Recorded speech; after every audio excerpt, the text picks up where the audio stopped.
let me get the Labour Party business out of the way. I no longer care about what happens in the Labour Party. I'm not even involved in the Israel-Palestine issue anymore. I'm not involved in any Palestinian campaign of any kind. I wasted too much of my life on that. And I don't have all that much life left. But the idea that the deputy leader of the Labour Party, on the International Day in solidarity with the Palestinian people, should declare to an audience overwhelmingly composed of supporters of Israel on International Palestine Day and get cheered to the rafters for threatening to suspend thousands and thousands and thousands of Labour Party members, shows just how far this has all gone.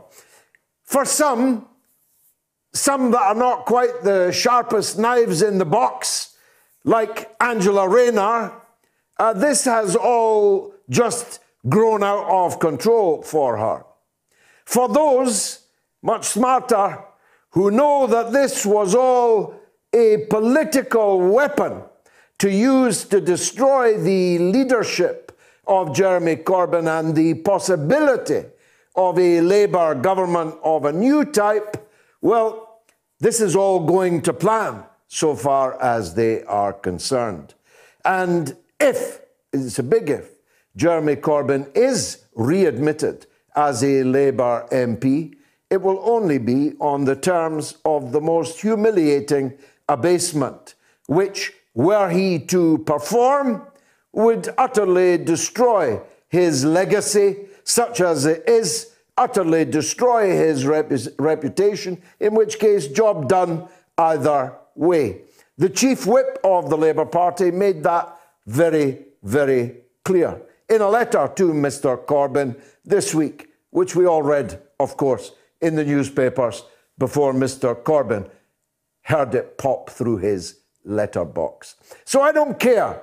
I've got no dog in this fight.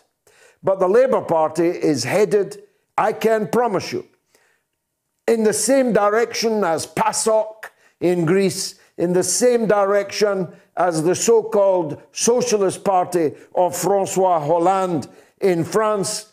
It is headed for the scrap heap. It is otiose. It is historically redundant.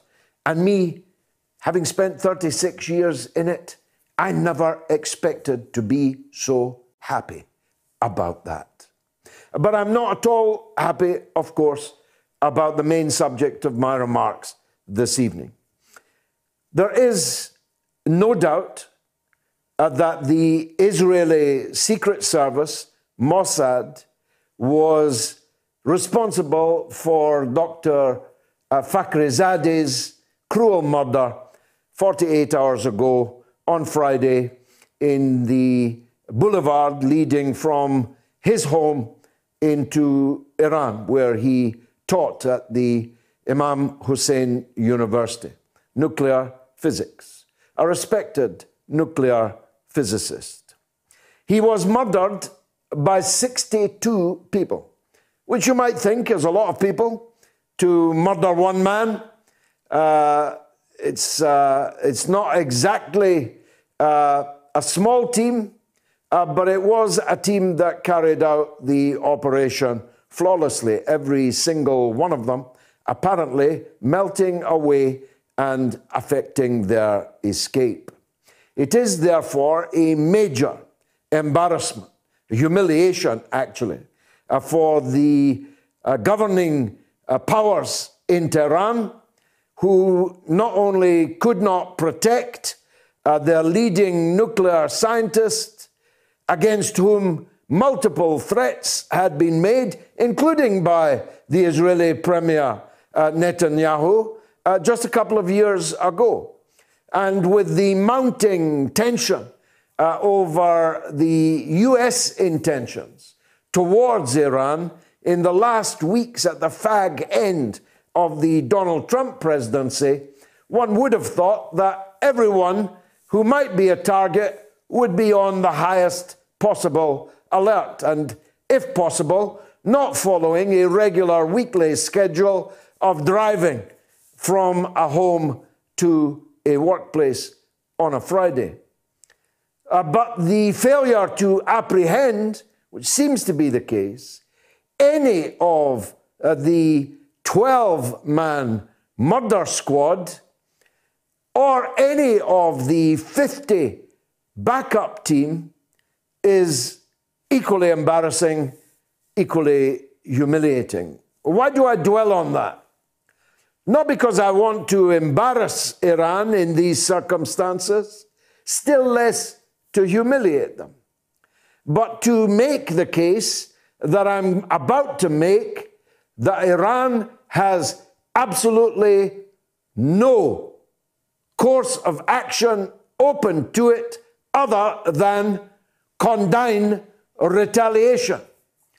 And that retaliation, one must assume this was all a sting, all a trap, is bound to bring forth further retaliation to the retaliation, and vice versa, and vice versa, and vice versa. And very soon we may very well be in the middle of a terrible war in the Gulf. Very soon we may very well see the United States enter this picture from the deck of the Nimitz, its powerful aircraft carrier. If you want to know where the next war is going to be, it said, follow the aircraft carriers. Well, the Nimitz is now in the Gulf. And I personally have no doubt at all that Iran is going to retaliate in a very serious way. They did retaliate for the murder of General Soleimani, but they did so in a very limited way, and some reason exists to believe they did so in a coordinated way through a third party, obviously, with the United States, which was able to move assets and men from the very places that Iran would then later that evening hit. And they confined their retaliation to Iraq, which is the safest place for them to retaliate, and also the closest to them. But this time, it may very well be much more serious and much more distant than that. Israel was already on a state of quite high alert at the possible speculation, possible US attack on Iran more than a week ago. I spoke about it on RT America, I think with Rick Sanchez or with Manila Chan. I think with Rick. You can look it up.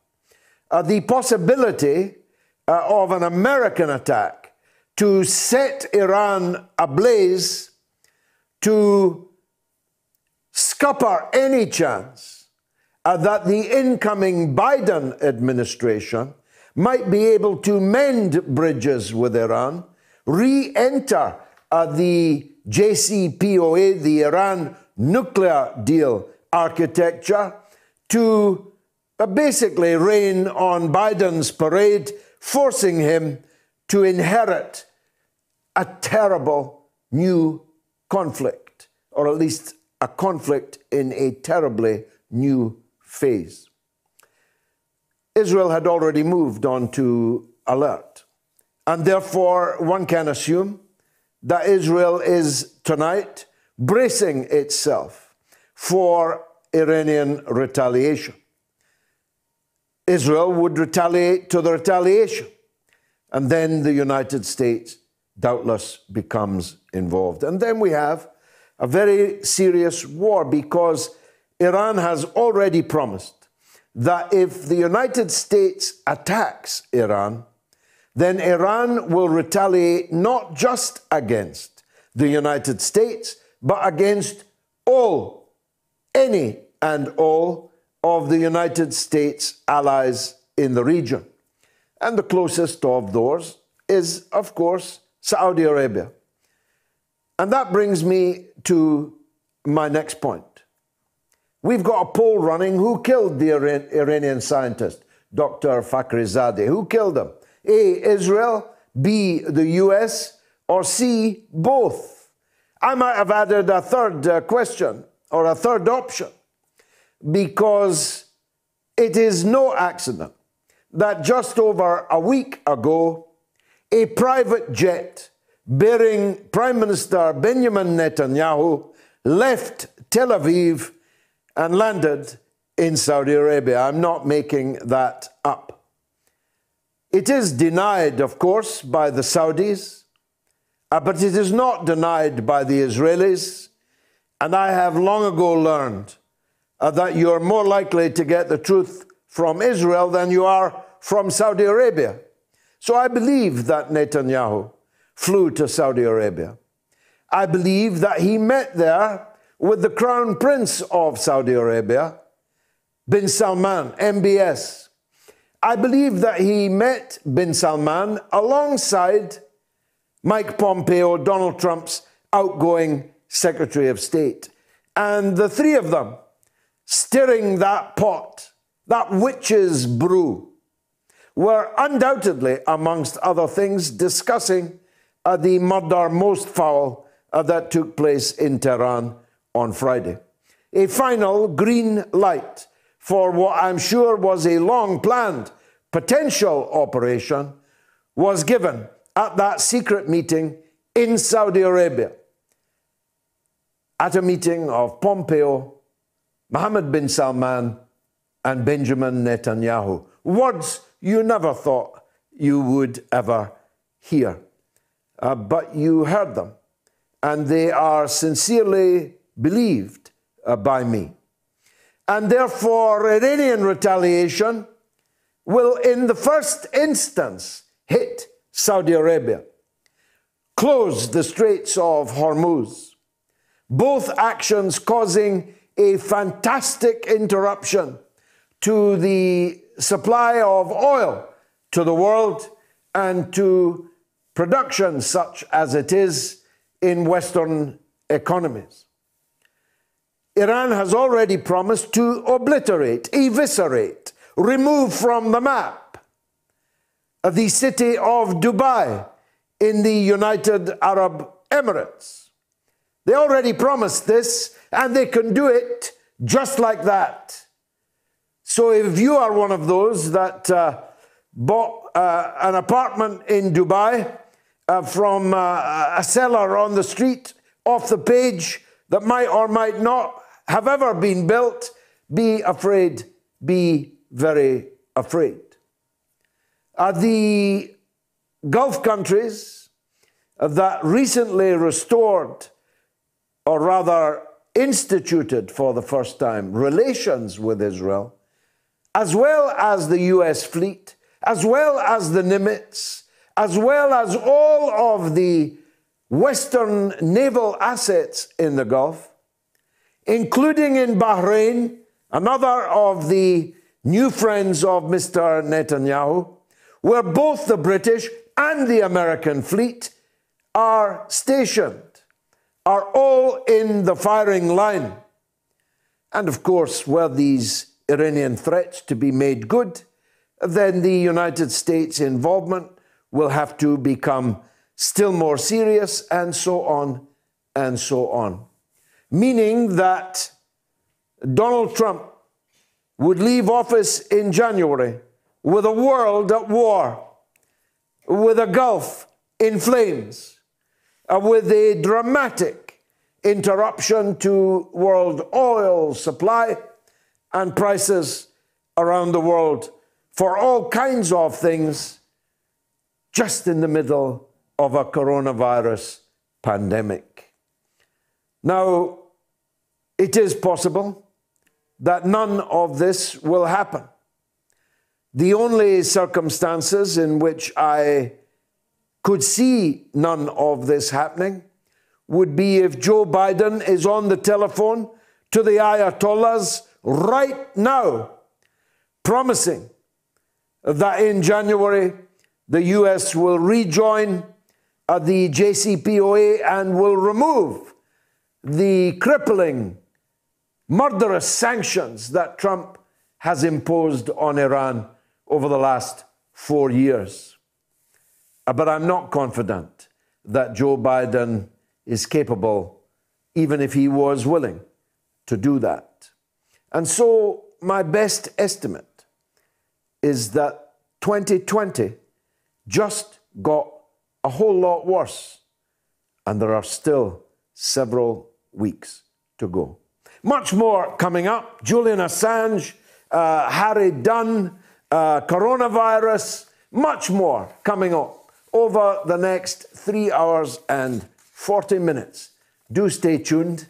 This is the mother of all talk shows.